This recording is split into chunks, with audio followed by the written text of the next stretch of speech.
পণের দাবিতে স্ত্রীকে পুড়িয়ে মারার ঘটনায় স্বামীর যাবজ্জীবন কারাদণ্ডের নির্দেশ। মঙ্গলবার এই নির্দেশ দিয়েছে মালদার এডিশনাল ডিস্ট্রিক্ট জজ থার্ড কোর্টের বিচারক সংঘমিত্রা পোদ্দার। 12 বছর আগে খুনের ঘটনায় রাজীব রজক নামে স্বামীর যাবজ্জীবন।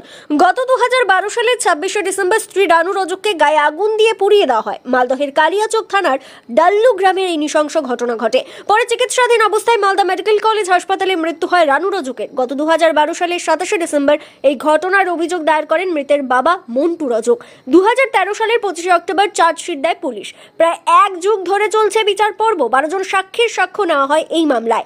সরকারি আইনজীবী প্রশান্ত কুণ্ডু জানান, দীর্ঘদিন ধরে আইনি সওয়াল জবাব চলার পরে গতকাল সোমবার স্বামী রাজীব রজককে দোষী সাব্যস্ত করে আদালত। আজ মঙ্গলবার যাবজ্জীবন কারাদণ্ডের নির্দেশ দেওয়া হয়েছে। মৃতের বাবা মামলাকারী মন্টু রজক জানান, দীর্ঘদিন অপেক্ষার পর অবশেষে মেয়ের খুনের বিচার পেয়ে খুশি, তবে ফাঁসির সাজা হলে আরও ভালো লাগতো। নাম কি? আমার নাম মন্টু রজক। বলছি, আপনার মেয়ের সাথে কত বছর আগে বিয়ে হয়েছিল? 12 বছর। কেন মারতো? ওই যে টাকা পয়সা নেবার জন্য। পঞ্চায়েত হ্যাঁ, পঞ্চায়েত অশান্তি। কি দিয়ে আপনার বাড়ি চলে এসেছিল তো মেয়ে, হ্যাঁ, তারপরে কি হয়েছিল? তারপরে আবার গ্রামের সালিশ হয়ে আবার নিয়ে গেল। নিয়ে যাওয়ার পরে 3 দিন পরে আবার নিয়ে যে পুড়িয়ে মেরে ফেলে দিলে, জাতির তেল ঢেলে দিয়ে।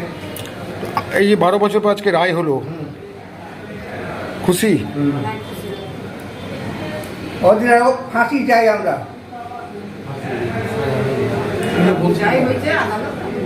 আপনার নাম কি? আমার নাম মন্টু রজক। আপনার মেয়ের নাম? রানু রজক। বাড়ি কোথায় আপনার? বাড়ি কালিয়াচক, আলিপুর।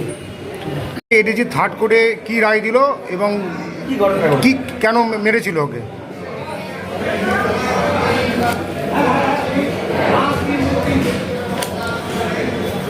মন্টু রজক এফআইআর করেছিল যে তার মেয়ে, কি নাম জানো মেয়েটার? রানু রজকের সঙ্গে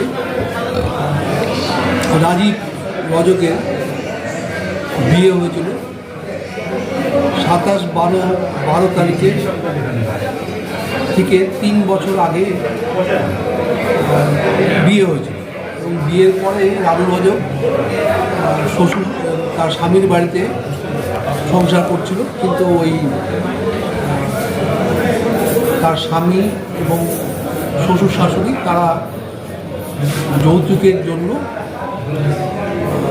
সবসময় রানু রজককে যৌতুক আনতে বলতো এবং যৌতুক আনতে না পাওয়ার জন্য রানু রজককে আসামিরা, মানে ওর স্বামী এবং স্বামীর হাজবেন্ড, স্বামীর বাবা মা, তারা প্রায় নির্যাতন করত, শারীরিক এবং মানসিক। তারপরে